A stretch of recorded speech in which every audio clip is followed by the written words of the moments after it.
ছেলেবেলায় কত নির্যাতিত হয়েছি, কিন্তু আমার ছেলে মেয়েদেরকে কিন্তু আমি জোরে হাতেও ধরি নাই কোনোদিন। বাবা আমাকে মারতেন, কুঞ্চি ভেঙে যাওয়ার জন্যও মারতেন।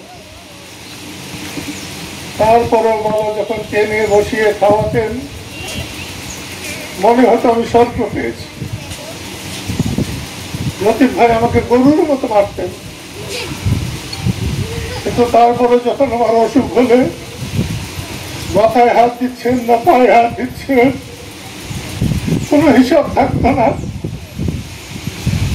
একদিনের জন্য আমার মনে হয় নাই আমার ভাই আমার শত্রু, সব সময় মনে হয়েছে আমার ভাই আমার বাবা। আজও বলে রাজনীতিতে অনেক উথাল পাতাল গেছে, তিনি আমাকে যখন যা করেছেন, যা শাসন করেছেন, আমার জন্য আল্লাহর আশীর্বাদ পেয়েছে। দোয়া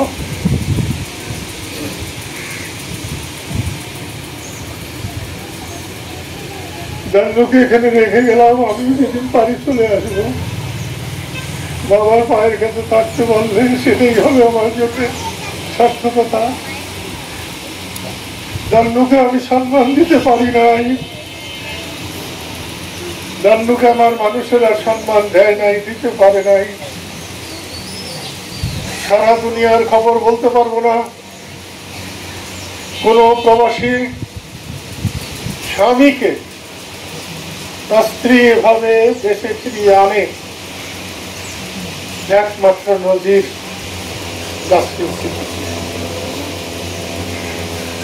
আব্দুল হামিদ রাষ্ট্রপতি হয়েছিলেন,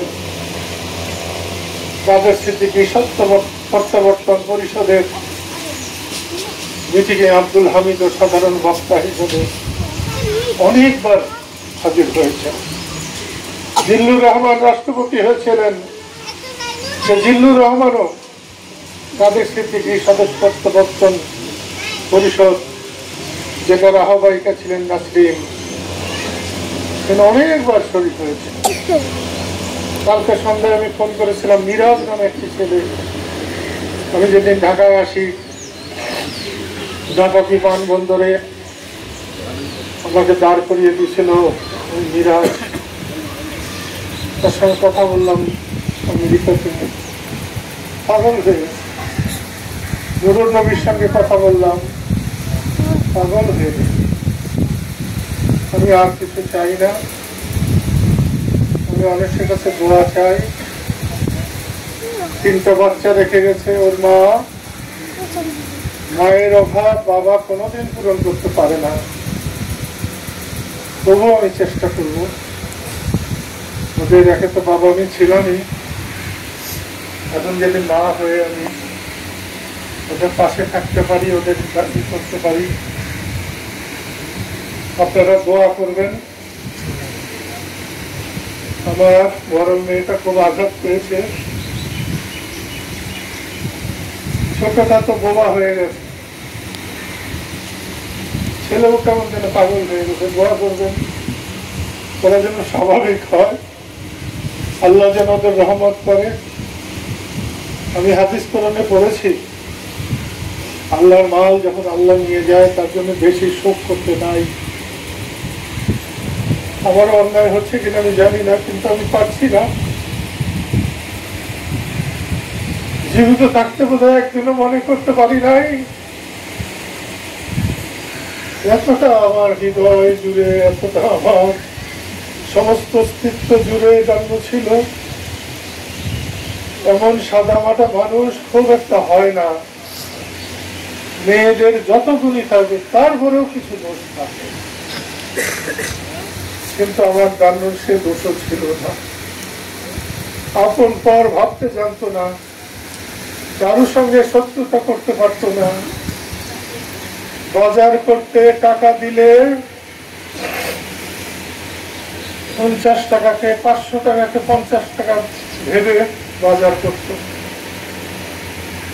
আবার অনেক সময় বলতো আমি টাকা দেই এত কম, ওরা এত বেশি বাজার করে, তারপরে টাকা ফেরত দেয়। এটা একবার দুবার করে নাই, আমি যখন বর্ধমানে ছিলাম তখন হয়তো 3 বার না 4 বার করেছে,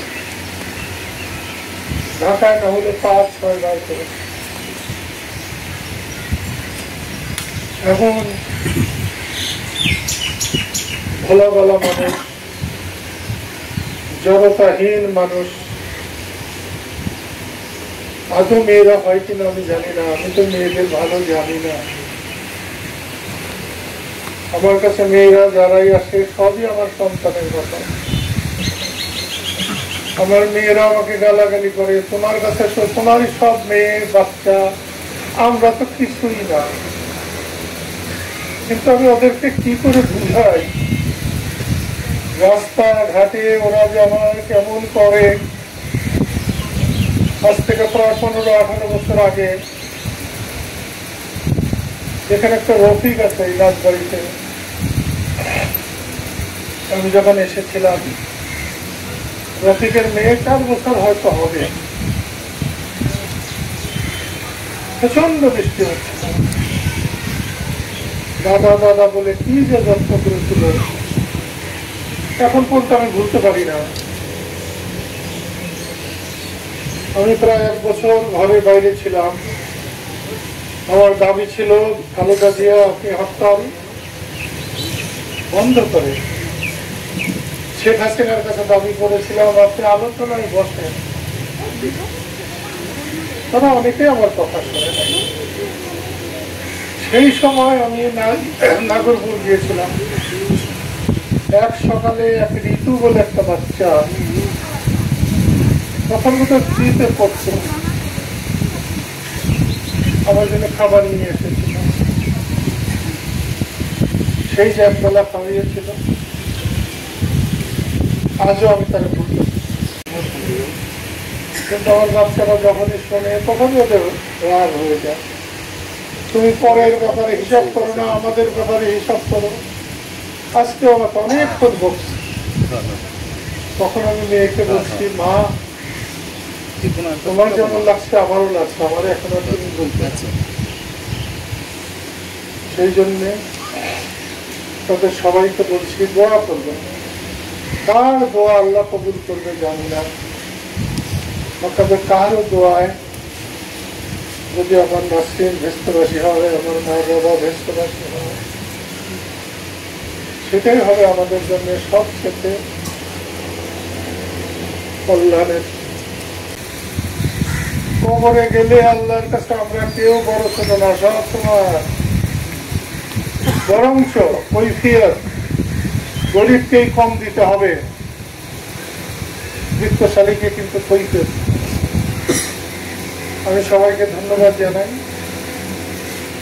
নাসরিনের মৃত্যুতে যারা শোক জানিয়েছেন, প্রেসিডেন্ট জানিয়েছেন, খালেদা জিয়া জানিয়েছেন, শেখ হাসিনার সাথে আমি 10 মাস কথা বলি, 10 মাস কথা বলি।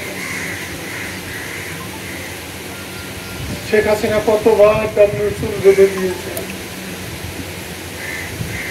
ডান্নু শেখ হাসিনার চুল বেঁধে দিয়েছে। আমার ডান্নু যতদিন ছিল আজাদ মুরাদ ঝগড়া করে, রহিমা শ্বশুর ঝগড়া করে, কিন্তু ভাবির কাছে সব ছুটে যায়। জানি না সেই রসুনের কোয়াল ছিঁড়ে গেল কিনা, ভেঙে গেল কিনা। সেই জন্য বলছি, কালকে সালাম পিঠে এসেছিল, তার আগে কিন্তু ভয় ভিডিও এসেছিল, কিন্তু না টুকু বিএনপির বহু মানুষ, আওয়ামী লীগের শত শত মানুষ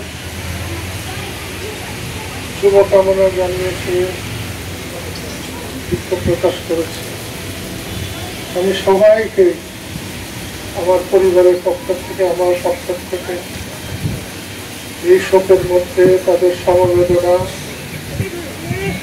আমি তাদেরকে দোয়া করি আল্লাহ যেন তাদের সুস্থ রাখে। ভারতীয় অনেকগুলো নেতা আমাকে ফোন করেছেন, বলেছেন, সেখানে ছোট মানুষ যেমন আছে, অনেক বড় মানুষ আছে। আমি তাদেরকেও বলেছি আপনাদের এই শুভকামনা আমার জীবনে, আমার পরিবারের জীবনে, আমার এই দুঃখের সময় একটা আশীর্বাদ করে থাকে।